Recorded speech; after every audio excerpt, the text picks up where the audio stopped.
Daytona International Speedway, 1979. The sun is not warm here, it is punishing. It presses down on the asphalt like a hand trying to hold something flat that refuses to stay flat. The grid is packed with machinery that costs more than most men will earn in a lifetime. Porsche 935s, Lola T600s, March GTPs, corporate money, manufacturer money, old money, the kind of money that has lawyers and letterheads and men whose job is to ask where it came from.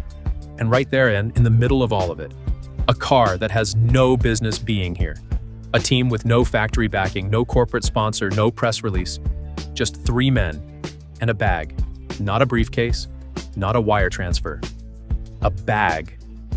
What happened next didn't just win races. It bought racetracks. It bribed team owners in German trailers. It funded the fastest rookie lap in Indianapolis 500 history.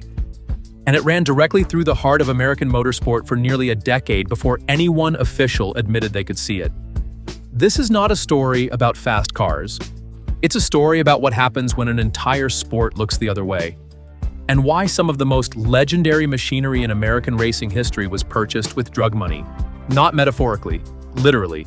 To understand why this was possible, you have to understand what IMSA was in the late 1970s. The International Motorsports Association was supposed to be the American answer to Le Mans endurance racing. Sports cars, long distances, driver talent measured not in seconds but in hours. It drew real manufacturers, real engineers, real money. It was, on paper, one of the most legitimate racing series in the world. The men who raced in it had another name for it. They called it the International Marijuana Smugglers Association. And they were not joking. That nickname did not come from the press box. It came from inside the paddock. From mechanics who knew which team owners arrived in boats. From officials who understood that certain sponsors did not actually sell anything. From drivers who knew that the man next to them on the grid was running something far more serious than a race team. This was the open secret of American motorsport. And it lasted because the sport needed the money. The money was winning races, and winning races made everyone rich enough to be incurious. 3 men ran this world. 3 operations.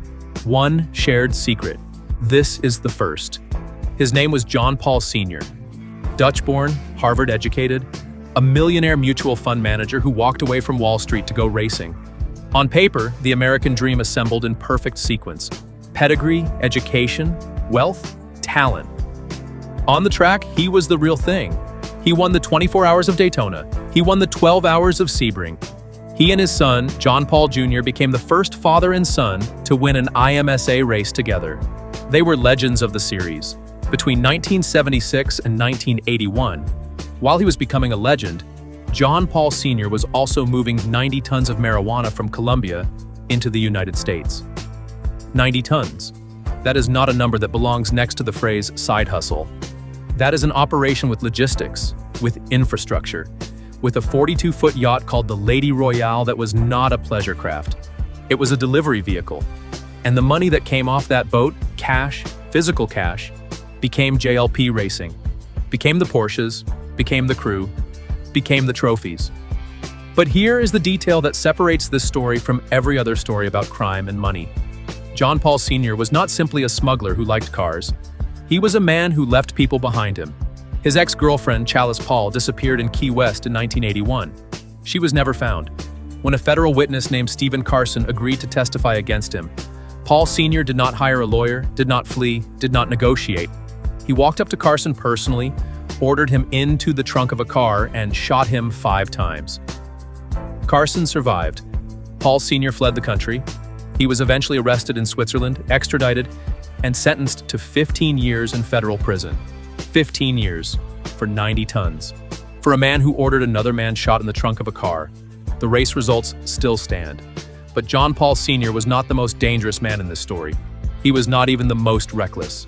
He was the first name, the opening chapter, the one that makes you think you understand the pattern, before the pattern reveals itself to be far larger than you imagined.